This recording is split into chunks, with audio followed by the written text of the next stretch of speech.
So I'm very pleased to journey with you this morning as we explore the hashtags nag-online, nag-canvas, nag-assess, assessment in higher education, dream, design, deliver, and discover. Okay, parang, of course, starstruck.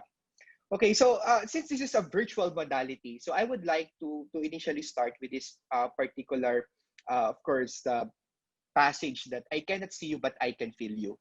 But because of course, limitations of technology, I know that Zoom is very much capable of very limited interaction. So I would like you to use the chat button or the Q&A as you see fit. If you have any questions or if you need to shout out anything, so you can use these features of our Zoom. So again, I cannot see you, but I can feel you, and I have faith in you guys, especially at this second session of our webinar.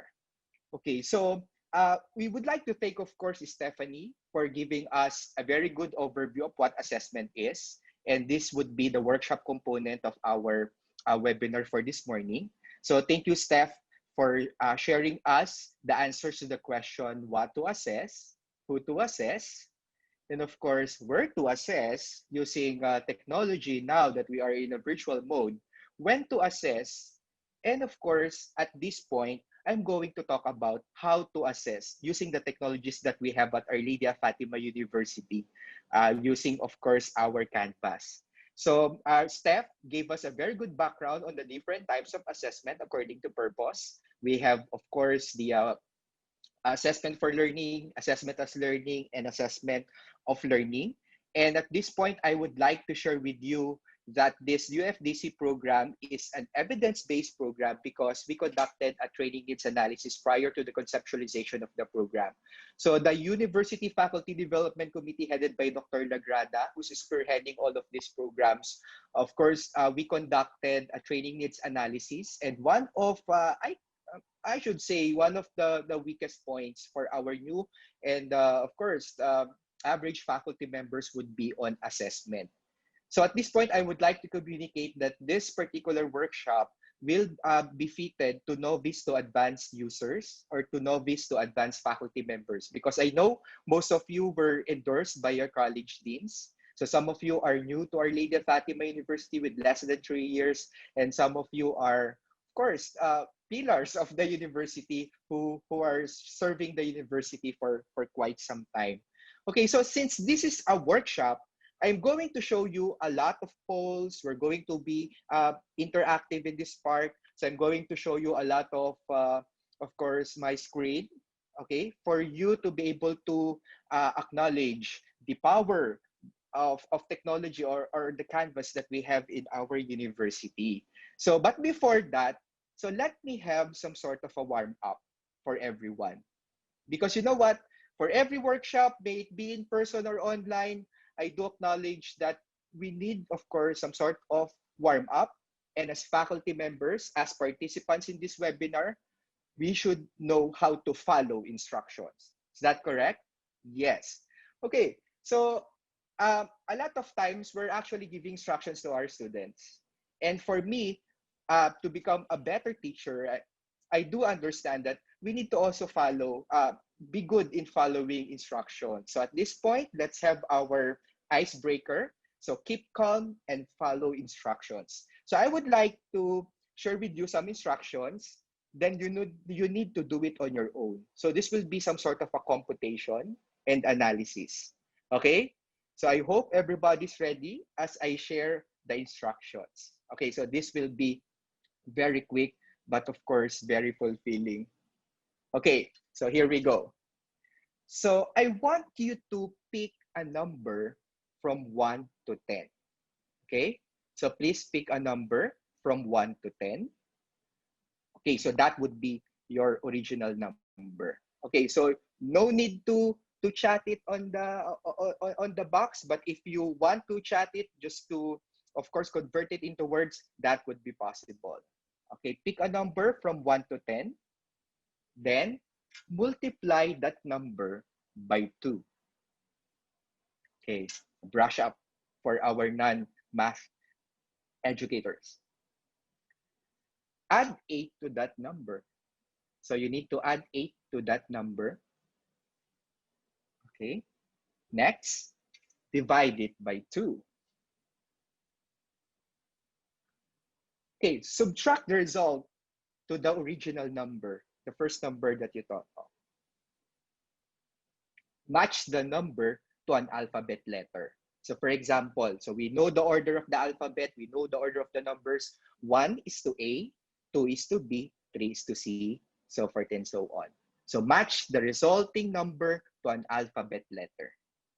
Next, think of a country that starts with that letter. Okay, let's go away with the numbers now. Think of a country that starts with that letter. And finally, take the second letter of that country and think of a land animal that starts with that letter. Again, take the second letter of that country and think of a land animal that starts with the letter. Okay, again, a pleasant morning to everyone, and I hope this will, of course, kickstart our activity and workshop for this morning. So this particular, of course, activity will tell us that words and numbers are powerful.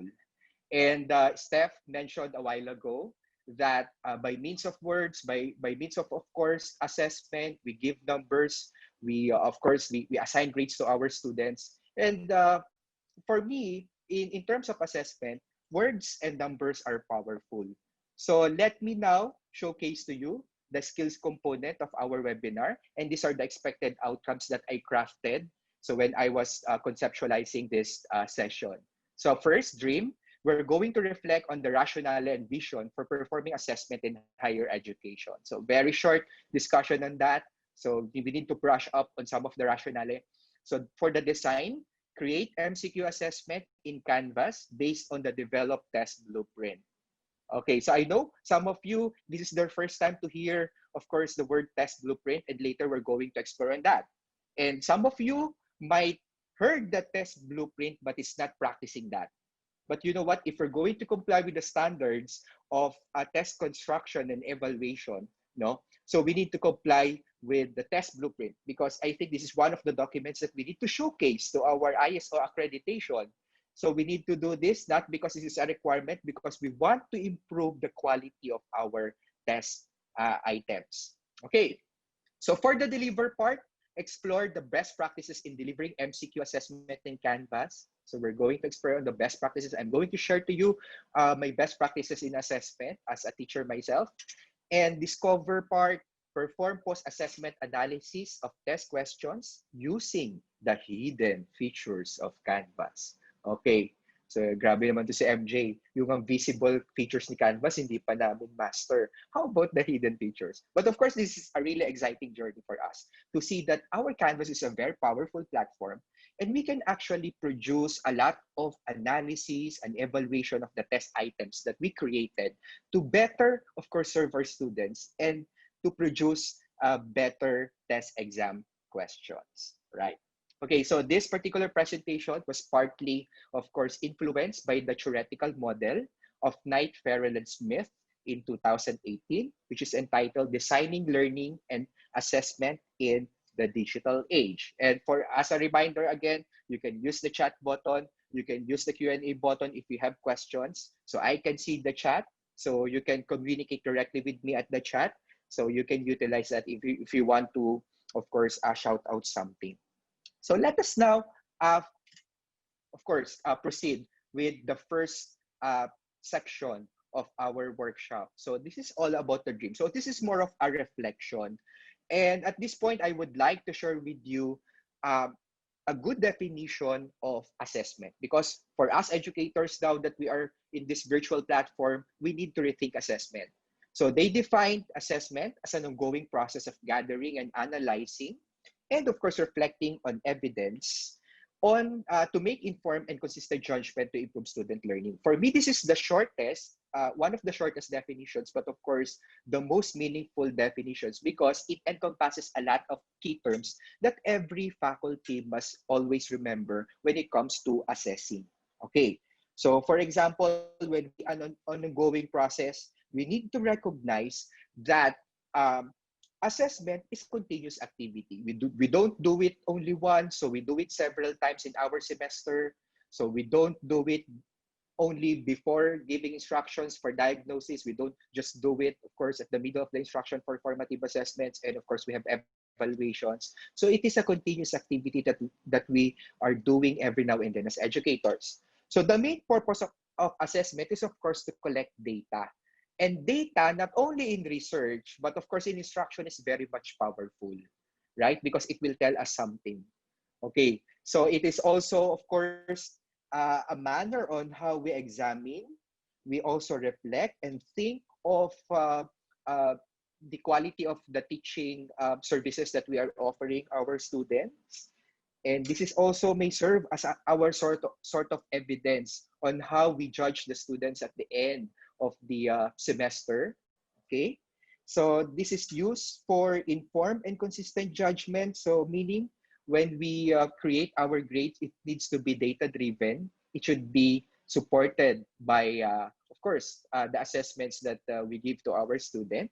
And finally, and I think one of the most important, so assessment is done is to improve student learning. So one of the things that is not evident on this definition is that it will also give a feedback to our teachers if they are doing good in their instruction. And as a teacher, I do believe that a good teacher can simplify complex topics in a specific discipline. For example, of course, in the higher ed.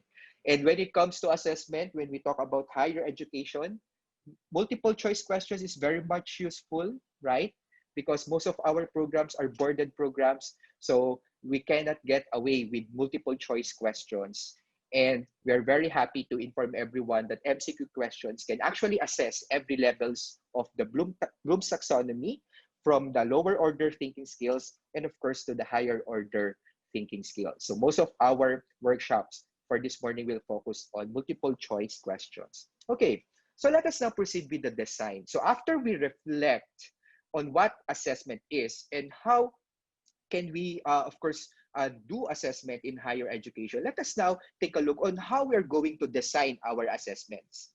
Because I know for most of us, we are very much busy, and our typical development of exams would be you just create the questions and, of course, upload it into Canvas or encode it into Canvas and administer to students.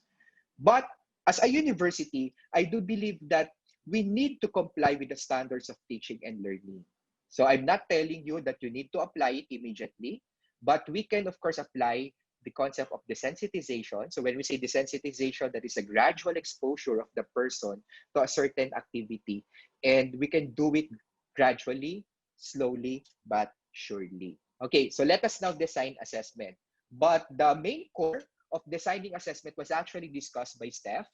And Steph mentioned that the outcome is the determinant of our teaching and learning activity and assessment task. So I want you to focus on the assessment task. So our outcomes, the intended learning outcomes that we develop prior to the start of the semester would be the determinant of the right assessment task and assessment tools that we're going to create, right? So emphasizing on the importance of outcomes-based education, intended learning outcomes are very much important. So we need, of course, outcomes. We need to set our objectives at the beginning of the semester. We need to communicate the objectives before we discuss synchronously to our students for them to acknowledge what should be the competencies that they need to acquire after this week of both synchronous and asynchronous session. Okay, so at this point, I will be introducing to you a tool that I'm using ever since I became a teacher, and of course, acknowledge the importance of this particular tool. So in designing assessment, whether it be in person or in Canvas, we need to create a table of specifications, or what we call the TOS. So the TOS is considered the blueprint of our test, and it will actually give us a lot of advantages, no? So for example, by using TOS, we can ensure that the course content are measured, especially those that contents that are essential in the instruction. By using, of course, TOS, we can ensure that proper emphasis is given to all course content, or to those that are must know, or less for those that are nice to know, because it will give us a sort of map on what to of course items that we need to develop or create for our students. Okay, so very important, using TOS will increase the assessment validity. No, it will increase the assessment validity in our instruction. So for example, you are giving exam questions that you didn't mention or you didn't even include in some of your modules in Canvas. So by using the TOS, we can increase the assessment validity. We can ensure that we're only measuring those that we're supposed to measure. Okay, and a part of a table of specification would include intended learning outcomes, as mentioned earlier. So we have the content for that particular week in the higher ed, because we have 18 weeks. So we have the number of items for Bloom's taxonomy and the percentage or weight. So the creation of the test blueprint will really depend on your college, whether you would like to comply with the standard components. But for me as an educator, these are the contents of my test blueprint. So my test blueprint will include the intended learning outcome. You have the content there. You have the type. So we will be using MCQs all throughout for this very short session. So we need to indicate the number of items for Bloom's taxonomy. We have remember, understand, apply, evaluate, and create.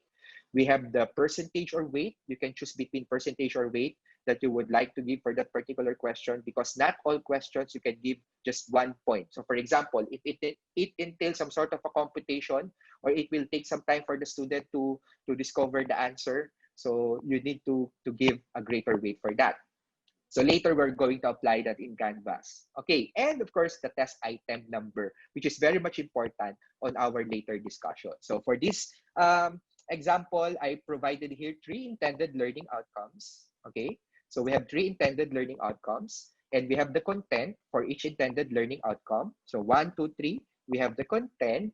So I'm going to create MCQ questions. These are the of course, distribution of the questions as to Bloom's taxonomy, how much percentage or weight that I'm going to give each, and of course, the test item number, which is very much important when we encode at Canvas. Okay, so I want you to examine this.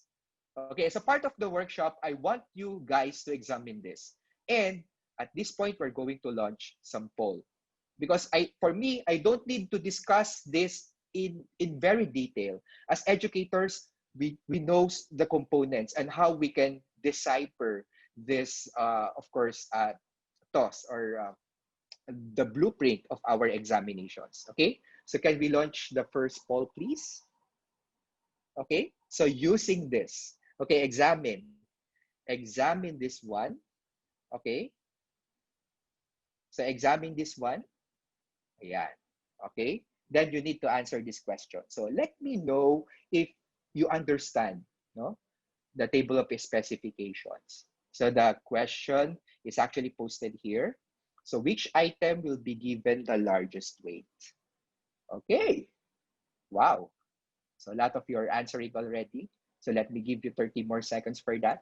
Which of which item will be given the largest weight? So for example, this is my plan, no, for my MCQ assessment at Canvas that we give during major examinations, prelim, midterms, and finals. So which item will be given the largest weight? Okay, we have choice between item number 4. We have test item number 7. Okay, test item number 8. And of course, we have test item number 15. Okay, so a lot of you are voting already. Okay, so at this point, we would like to end the poll and share to you the results. Okay, so please share the results. Yes, so half of you got the correct answer. So that is 15, because this will be given, of course, 5 points. Okay, can we share the next poll, please? So again, examining this table of specification, no? So examining this one, okay, which item will be given the lowest weight? Okay, so is that test item number 3, Is that test item number 4? Okay. Is that test item number 15? Okay. Is that test item number 14? Okay. So we're getting a lot of responses here. So at this point, we are 432. We have 432 participants, and almost half are already voting. Okay. So let's take a look at that. Okay. So let's end the poll and share the results. So yes, majority of you are correct. So 55% answered test item number 4. Okay, so let me have the final, of course, poll. So this will be very much different from the previous. Diagnosis is a content in which intended learning outcome. Okay, so my objective for this is for you to understand the link between intended learning outcomes and content. Okay, diagnosis is a content in which intended learning outcome.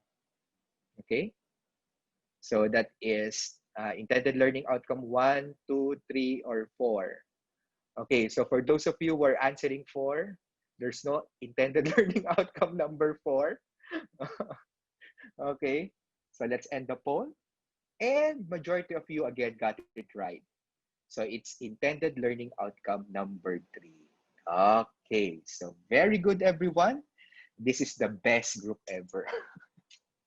Okay, so let me now proceed with my slide. So let us now focus on the common assessment task. And for higher education, so basically we cannot discuss everything in 45 minutes. So we will be focusing only on multiple choice questions. So let us take a look at the anatomy of multiple choice questions. Just a review, very basic, especially for novice faculty members. So these are the parts of a multiple choice question. Okay, so for example, every multiple choice question should have a stem, and your stem should be logical. So that would be very much important. And a multiple choice question must contain alternatives. So at this point, we have 5 alternatives, but commonly we give 4 alternatives in our Canvas, right? So meaning if we have 4 alternatives, we have 25% chance, no, for our students to get the correct score. But of course, as we increase the number of choices or alternatives, so nag-i-increase din, nagde-decrease ang percentage ng chances ng students, no, to take that. Okay, so for the alternatives, you have the one correct best answer, and of course, we have the distractor. Okay, so the question is, how are we going to improve the way we do MCQs? Okay, so you know what? As a graduate of Our Lady of Fatima University, so this was my picture when I was in the bachelor's degree. Okay, so one of the I think one of the best things that I have learned from the College of Nursing in our own university is when you are giving medication, you need to consider the 5 hours, no, not the 4 hours. Nadagdagan na siya. So we have the 5 hours of medication administration. So if you want to administer a drug to your patient, you need to consider the 5 hours. So you need to have, of course, to identify the right patient because you might be giving the wrong drug to a patient. So of course, you need to give the right drug. So you need to give the right dose or amount. You need to give it at the right route. And of course, at the right time. Is that in the morning, before meals, or after meals, etc. So let us use that context in examining our multiple choice questions.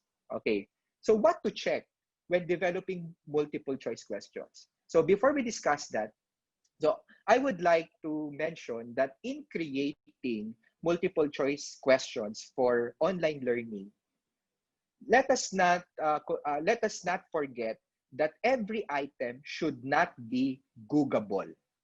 Okay, can you please repeat that on your own? Even if I can't hear you, I can feel you. Okay, can you please repeat that? Googleable. So make sure that your test items are ungoogleable.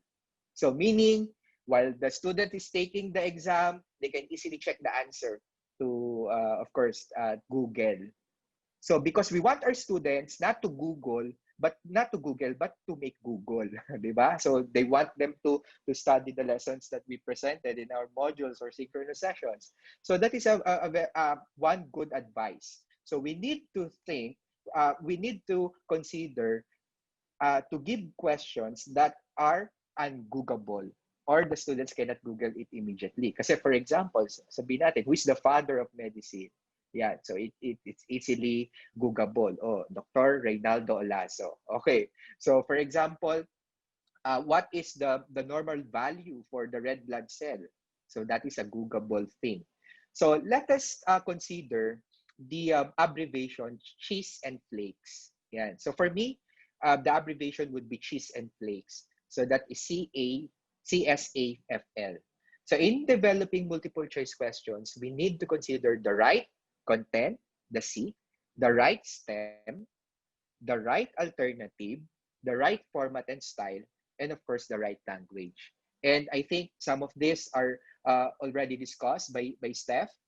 So for the right content, we need to be specific. We should be asking only one concept in one question. It should not be dependent to other items. So for example, for your response in number three, so that is not, of course, advisable because at our canvas we can shuffle some of the answers and items. So it should be authentic based on real world scenario. It should be accurate. It should be clear, brief, and focused. Right alternatives. We should give logical, plausible, and unpredictable answers. There are some items that we give the item right away to our students because they can easily distinguish the right answer for that item. So that is not advisable. We should use the right format and style, especially when we are encoding this into our of course canvas, and use the right language as much as possible. Let's not make it technical. Okay, let's not make it technical. So let's include terminologies that are distinct to your profession, right? So for example, for medicine, for medtech, you have terminologies that are distinct to your profession. And of course, it should be grammatically correct. That's very important. Yeah, right? So nakakahiya, for example, kung yung question natin is not grammatically correct and we're sharing that to our students. Okay, so this is pre and during pandemic. These are the things that we need to check for our multiple choice questions. So again, the code is cheese and flakes, or the right C, content, right S, stem, right alternatives, right format and style, and of course, the right language. But of course, I feel you guys now. Why? Because here during the pandemic, we are using Canvas, and the manner on how we assess previously differs from how we assess now. Before, we create the test, we print the exam, right? We give that for printing, then we administer, we proctor, then after that, we shred the exam after we encode it. So this is very much different right now. So again, preparing your exam is different from the pre-pandemic times. And let me, of course, share to you this very clever slide. So in social networking side, it's very much common to include something like this, right? So this is me preparing the exam. Relax, relax. Kasi you're very much confident, no? You are very competent in creating multiple choice questions. Pero now that we have Canvas, okay, some of you are having problems. I know some of you are having challenges in encoding your examinations at Canvas. Okay? And the manner on how we deliver exam nowadays is also different, right? So we cannot see the students in some ways, right? Or the students are not physically present, for example, in the same room. And of course, the fear of some of our educators, when we wait for the results, we're actually afraid if the students are actually getting the right, or if the students are getting high scores or low scores. Okay, so let us focus on the second one, and how are we going to encode our exam at Canvas. Again, this is for novice, no? So for our new faculty members, and we need to recognize that in Canvas, it has a different language. So when we are discussing, we always give the term assessment for the test, for course task, etc.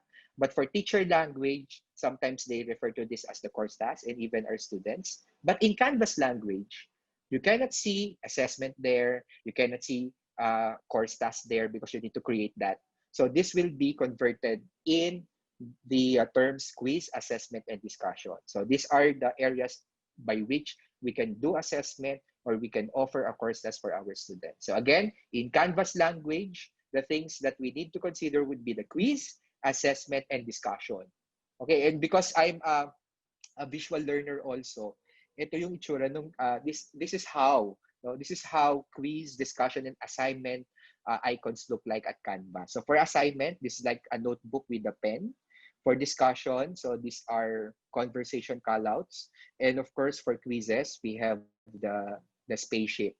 Okay, so these are the icons that are being used for Canvas. Okay, so a lot of our faculty members are having difficulty in encoding exam questions. And based from a recent research from our department, some of our or most of our faculty members are not that well adept in using Canvas or encoding their exam questions. Sometimes they ask another faculty to encode the questions, or they assign uh, exam encoders or blueprint exam encoders to those that are really competent in computers. But of course, as a faculty member, I think the biggest room in this world is the room of improvement. We need to learn also on how to encode our own quizzes or our own exams at Canvas. Okay, so for us to quickly navigate that, so I have developed a very quick uh, mind map for us to input our assessment,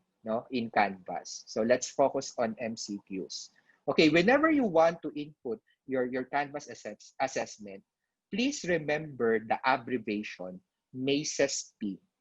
Yan. Again, MACES-P. Okay, so MACES-P. Okay. So for example, one faculty member, oh, I was assigned by my dean to encode the exam at the blueprint for syncing at the child courses. Okay. Again, how can I encode the grades? Or how can I encode the assessment or the MCQs? So again, please remember MACES-P. Okay, because these are the different steps. MACES-P refers to module, add, click, edit, save, and what Miss Maris is always reminding us, we need to publish. We need to publish. Okay, because if you encode it and you will not publish it, it will not be evident. Again, MACES P, these are the steps. These are the steps in inputting your assessment in Canvas. So MACES P refers to visit the module, add assessment or quiz. For our example, click the quiz, edit, save, and later on, publish. Okay. Yes. Okay, Maris. We really need to remind those. Okay. So MACES P. So I would like to just give some, of course, notes at the E portion. And for the edit, we need to remember in detail GASR. And for questions and code. Okay, that's very easy. Again, MACES P, but for edit, we need to remember two things, the detail and the questions. For the detail, we have the abbreviation GASR, and for the questions, we need to encode. Okay, this is exciting. So I would like to walk you through on how I'm going to do that. So as we see my screen, I'm going to flash in what specific step are we accomplishing at the moment. Okay, of course, everything will start when we open our Canvas accounts. Okay, so your Google Mail is the key. So when you click your Google Mail, of course, you have the Canvas there. You need to click. Okay, so you need to click the appropriate account. It should be your Fatima account. And again, okay, so you need to click one section, and the first step is to click the module. That's the M. Then you specify the module that you want to add an assessment. You click add or the plus sign. So here you choose assessment, and let us create a sample assessment. Okay, for example, sample quiz. Okay, so then after that, you need to click, no? You need to click the sample quiz. Then after clicking the sample quiz, you need to click edit. Okay, so that's the first part. Okay, so that's the first part of the MACES P. Okay, open the module, add the quiz, click the quiz, and edit the quiz. Okay, so at this point, I would like to highlight some parts of the Canvas. Okay, so this is where we left off.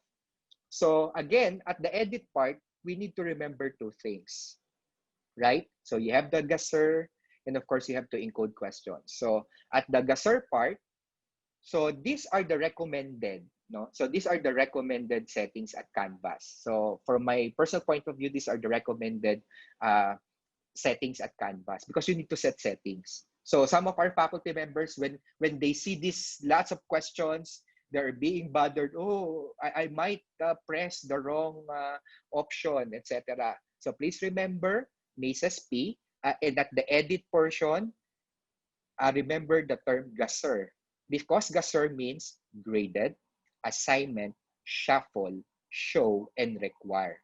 So you need to take a look at these words at the option and activate that. Okay, so tingnan natin. So yes, graded. Okay, so here we have the graded portion. Okay, graded, check. Assignment, check. Shuffle, check. Show, check. And require, check. Okay, so yung iba, so disregard that. Okay, so I'm going to show you that later. But before that, below, you have assignment, no? So you need to assign it. So please make sure that you assign it to everyone who's enrolled in that particular course. And the due date should be the date and end time of your scheduled exam. So because a lot of faculty members have trouble, no, especially during the prelim period, no, they have troubles in scheduling exams because you don't need to publish the exam immediately, right? Because some students might, of course, tweak on the certain technical, of course, background of Canvas, then they might be able to access it. So you need to set the date and end time, start and end time at the second, of course, you have the row. Okay, so I'm going to show that now. So again, gasser, graded. So yon, I click graded. So of course, says assignment is already checked. Shuffle. The next would be show one question at a time. Then require an access code. So it will give you an opportunity to input your password. So please give a password, but don't give the password to your students immediately. So you need to give that 15 minutes before the exam. And when you create password, don't make it predictable. For example, nursing informatics prelims. So don't give that kind of password because your students can predict the password. So create a password that is not easily, of course, can be distinguished by your students. So for example, milkshake, right? Okay, so you need to set that. So my best practice would be I'm giving 5 minutes allowance before and after the exam. No? So before and after the scheduled exam. For example, the scheduled exam is between 1 to 3 p.m. Okay? So I'm giving leeway to my students. So 12:55 to, of course, you have your 2:55. No? So meron tayong allowance before and after. So meron tayong allowance before and after. So graded, assign, shuffle, show, and of course, you have the require. Okay, so after setting of course, the standards, you can now encode your questions. So as you can see here on our slide, no? So you have the details. So you have the gasser. This is where you're going to input the necessary controls. Then after that, you need to click on the question tab because you're going to input now your multiple choice questions. Okay, so let us now proceed with that encoding of your question. So this is very easy, just like the first one.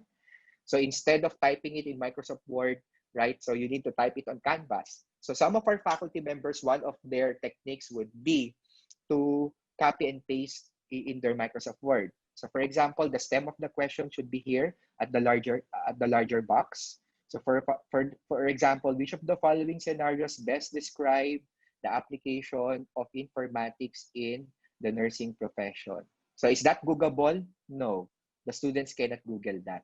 Then at the bottom, you have the correct answer at the first box. You need to include the correct answer always at the first box because it will be shuffled naman by Canvas later. So you always put the correct answer as mentioned on the prompt. Okay, then after that, you need to go with the next question as And after that, yun. So hanggang ma-complete natin yung number of items in that particular exam. So don't forget to save. No? Don't forget to save it. But do not publish it yet. Okay, do not publish it yet. So you need to, of course, publish that 15 minutes before your examination. But of course, in our university, we sync from the parent course, we sync from the parent course to the child courses, right? So in your own ano no courses, so you can click publish 15 minutes before the scheduled exam. So let us take a look now at deliver. So after we created our exam, what would be the responsibilities of educators? So first would be prior or before the exam. You need to double check content because this is an examination and this will be distributed to the students taking that course across different campuses. So you need to double check the content. You might, of course, have typographical errors. You might have the wrong stem or the wrong correct answer or the detractors. Again, you need to double check the settings. So once you finalize it, you need to double check the settings. And before the exam, again, 15 minutes before the scheduled, you need to give password to your students. So how are you going to do that? Some of you are maintaining a social networking site. You can post it there. And the best practice would be you post an announcement in Canvas 15 minutes before the time. Okay, so give your password to students because they cannot access it if they don't have password. So you always give password because our students have that what you call the virtual cheating modes that we discovered with Maris, no? Doon sa initial implementation natin ng exams. Okay, what would be the responsibility of the educator during the exam? Number one, you need to moderate. Before, we have what you call proctoring. But because we are virtually, we need to moderate the exam. So later, I'm going to show you. Next, while you are moderating the exam, check for unusual activity. Because, for example, if the exam is going on, you can see their prompts. If the students are on number 3, number 4, etc., then after that, you can see if they log out and log in at Canvas. So it might mean something. I'm not telling this is negative, but it might mean something. They might have intermittent internet connection, or they are checking on Google for answers. No? So, of course, I'm not sure, but there must be something with that. If the students are frequently logging in and logging out. And very important, open lines for communication.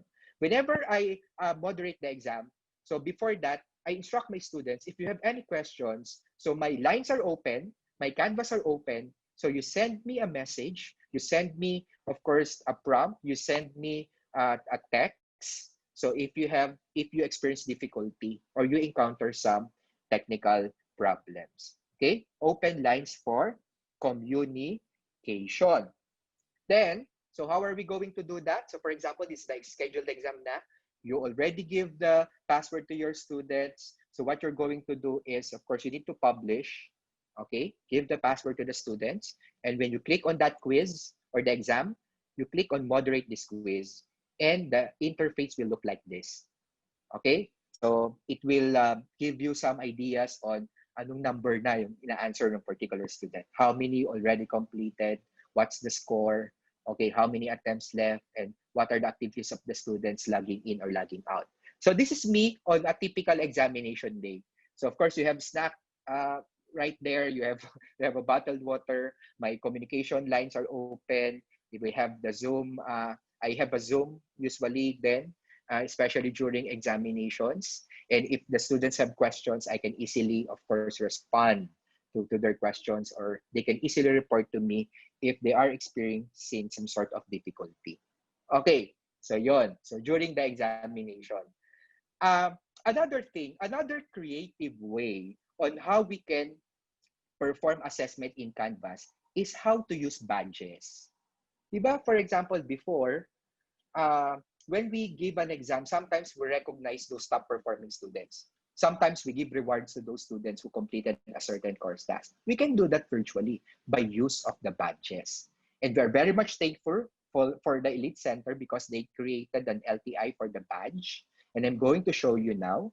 So if you would like to, of course, activate the badge feature, you need to just click on your course. And here you have the badges option. Okay, initially you need to connect that to the Badger, no, to the Badger application. You need to create an account for that. So it will load um, in a bit. Then after that, so you click on the module where you want to create a badge. You can upload your personally created badges. Okay, so for example, Chris created some badges here, and we should input a badge name. For example, course task completer. No? So once a student completes a certain course task, so mabibigyan siya ng badge that they can brag. You know what? Filipinos are really fond of recognition, right? So for example, if your son is a top notcher, you create posters, you post that in social networking sites. So Filipinos are just like that, right? So we're really, of course, glad about recognition. So you need to create a badge, upload that. Then for the leaderboard, you need to enable sharing and award sharing. Okay, so that the students can post it in their social networking sites, and they love it, believe me. Okay, so after that, you need to click on that module where you assign a certain badge, and you need to click plus. When you click plus, you add an external tool. So when you add an external tool, you click on the badger, then activate that, add item. It will be activated. Okay, so once you activate or add that badge, you click on the badge option that you activated, and you have the option here whether you will be requiring evidence for completion, or you would like it automatically to be given to your students. If you want it, this automatically be given to your students if they completed a certain task. So how are you going to do that? For that particular module, you can click on edit, okay, and add requirement. So for example, the student should upload a file, okay? So once you update that particular module, once the student uploaded a course task, they will automatically receive the badge. And uh, as of course, our Maris mentioned, we need to publish. We need to publish that particular yung addition natin dun sa module. So don't worry, I'm going to upload this presentation, my presentation in Canvas later so that you can brush through the different steps. And as an added bonus, I'm going to share with you some of the badges that I'm using that you can also use for your class. Don't worry, this is not specifically for tied to my class, because I put here Our Lady of Fatima University. Chris mentioned, included here, Our Lady of Fatima University. So you can use this for your students. So you can give a badge for your student when they complete a certain task. You can give a badge for your student if they are a top performing student in that class, and or that if that is an exam top notcher. These are actually simple things, but you know what? In life, simple things are really matters, right? Simple things really matter. And when we give feedback to the students, we don't just do it virtually by giving badges, just issuing the scores, but of course by giving constructive feedback to our students. So whenever the student submitted a course task, when you check the course task, make sure that you put something in the notes section, because it really means a lot of the students. If they done good, so you need to praise the students. If they done bad, so you need to praise their areas that they are good, and mention something about how they can be improved. Because according to the Holy Scriptures, better to be criticized by a wise person to be praised by a fool. That is correct.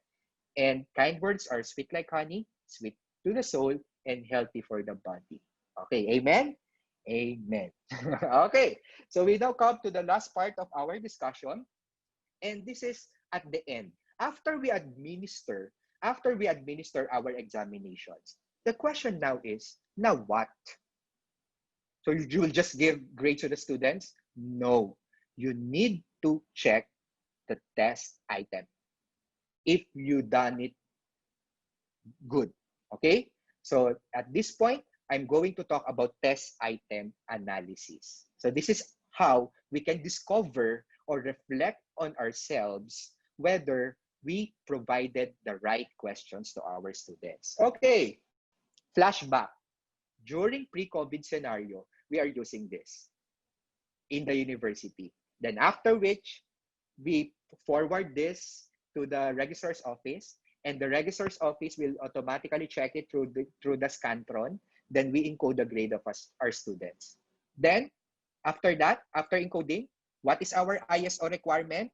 Ako, magagalit si Din Olive. What is our ISO requirement? We need to create or produce a test item analysis. And the purpose of the test item analysis is for us to check how many items did we created right, and how many items should be revised before it becomes a part of our test bank or the test database, right? And of course, some of you might be surprised, no, that almost 80% of the items that you created are not acceptable. And of course, a lot of you would also realize that, oh, a lot of 100 items that I created, right? So 80% are acceptable. So meaning I gave a valid and reliable assessment. Okay, previously, these data are being provided by the registrar's office. Admit it, right? So they gave us the test item analysis as result already. Then we put that on our reports. But mind you guys, here that we are using Canvas, we will not, of course, request from the registrar's office to give us a test item analysis because you are a faculty member and you are empowered now to do that because of the power of Canvas that we are using. Okay, so let me walk you through on how we can uh, discover that. Okay, and later, so after your lunch, so you check on your own Canvas courses. Am I good? Am I a good test constructor? Okay, so how are we going to discover this hidden feature at Canvas? So you need to click a specific course, no? So for example, for here, I'm going to select section 2. Okay, then after that, I'm going to check if I gave good items at my prelim examination. So I'm going to browse through the modules. I need to click on the completed prelim examination and quiz statistics. So that's the upper right portion. So you need to check the quiz statistics. Oh my God, numbers are here. I hate numbers. Okay, right? So for some of you, that would be some of your reactions. But you know what, guys? Numbers will give us better ways to improve. These are channels, these are tools for us to assess if we're doing good. So let's highlight some of these areas. Okay. So as you can see here, the average score. No need, it doesn't need extra explanation. The average score for your student. The high score and the low score are here. The standard deviation has something to do with the homogeneity or the heterogeneity. So in simple terms, magkakalapit ba yung grades ng estudyante? The higher the number, mas magkakalayo. Okay, kapag malapit, maliit yung number, just like this one, ano sila? Homogeneous. Diba? So meaning, it's either natuto sila lahat o hindi sila natuto lahat. Siyempre, depende sa score yon. Kapag mataas ang scores ng mga estudyante at magkakalapit yung mga scores nila, that's a good indication. But if the scores of the students are low and that is homogeneous, okay, mababa ang standard deviation, so it means a bad thing. So it also mentions here the average time that your students are answering the examination. So it will give us an idea in our university, the policy that we can create in the future. So for example, for a 25-item exam, the average, for a 25-item exam, the average time na nakukomplete ng estudyante would be 25 minutes. So it has implications on our policy development, right? So maybe we can set that to 30 minutes, no? We can set that to 30 minutes because according to the data in Canvas, a student on average completed an examination 25 minutes for a 25 item questions. Okay, so as you can see here, there's added features, there's a question breakdown. You can see here ilan ang nakatamang sagot and how many got the wrong answers, and this is very useful. Okay? Kasi para makita nyo kung ano yung emphasize natin sa ating students, especially when we do the the rationalization of the exams, which is very much important, especially for boarded courses. And the discrimination index, I don't want you to focus on that. So later, meron tayong ipofocus na very important parameter. But for those of you who are really advanced, a discrimination index discriminates a student with the highest score and the lowest score. So in Canvas, we can easily distinguish if we created a good test item question. Kasi kapag good yan, kulay green yung plus sign. The plus sign is green. But if that is a bad exam in reference to discrimination index, magre-red yan. So as you can see here, dun sa exam na na-administer ko, ayan. So far, ano yan, green lahat yan. So meaning, in reference to the discrimination index parameter, my exam items are good. Okay, next thing. Saan namin makikita yung test item analysis? Okay, so if you can see this part, there's a button here. When you click that, it will generate a report. But before that, as you can see here, uy, normal curve ang aking mga estudyante. So meaning, magandang indication yan. Okay, especially sa mga statisticians. Okay, so let's take a look. I'm going to walk you through how you're going to generate the test item analytics.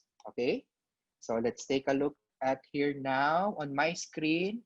Okay, so when you click on test item analysis, if that would be your first time, it will require less than a minute for the report to be generated. Yan. So 2 seconds lang. So when you click on the test item analysis, nakita nyo, magda-download siya ng file. And when you open that file, you will be provided with numbers. Okay, so these are your question title, your number, and of course, oh my God, there are lots of numbers out there. Nahihilo na ako, MJ. Don't be alarmed because the most important number here is what you call the difficulty index. Okay, ayan yung difficulty index. So highlight ko lang po. So this is an example of the output of that report.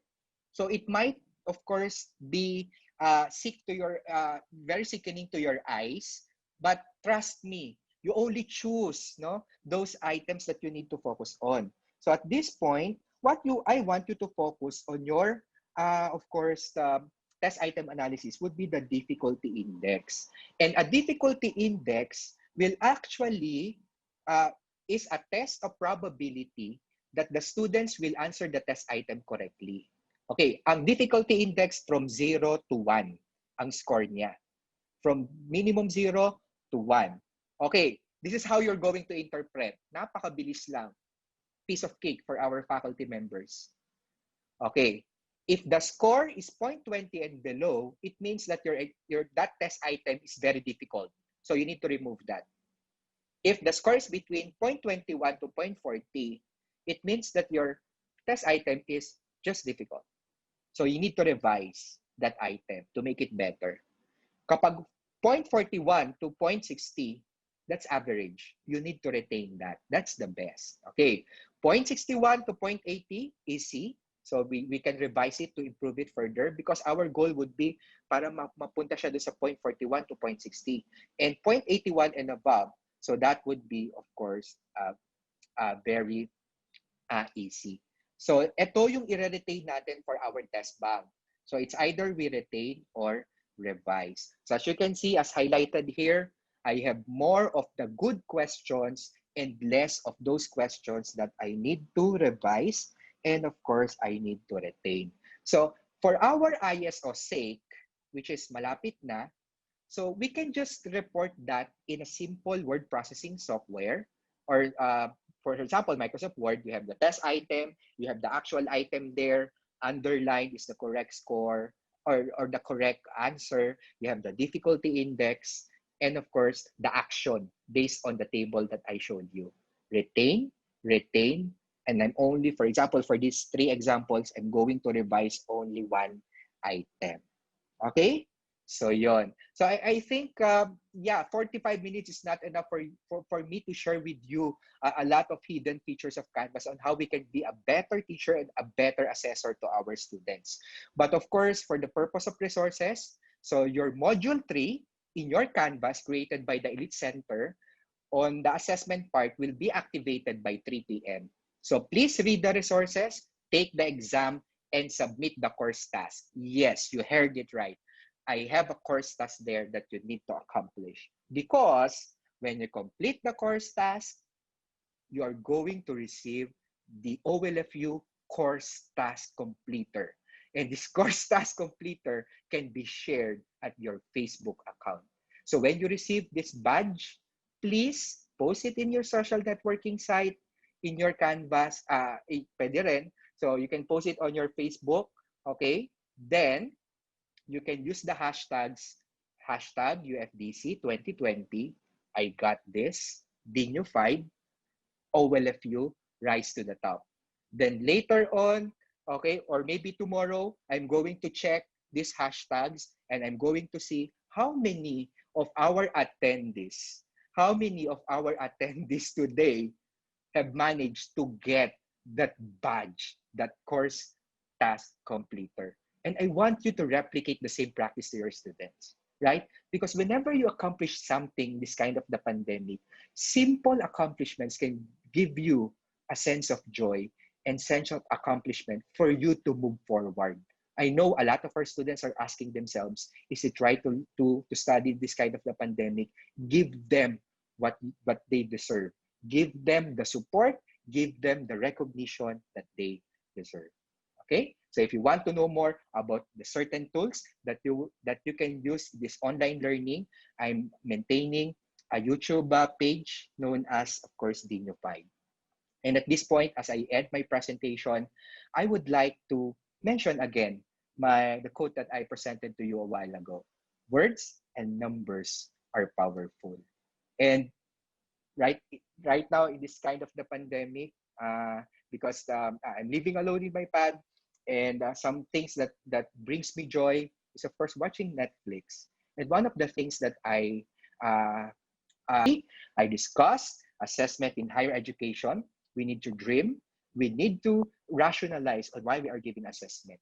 We need to design. And there are different tools that we can use. And one of which is, of course, our table of specification that serves as blueprint. When you create table of specification, you will be fully guided. You need to deliver. You need to moderate. You need to monitor your students and open your communication. And lastly, as a teacher, for you to become a better teacher, you need to discover the items that you need to improve to become a better assessor in the near future. So again, this is Professor Dr. Michael Joseph Dino, and thank you very much to our very own UFDC for becoming so concerned to our faculty members, even during these challenging times. So thank you for listening.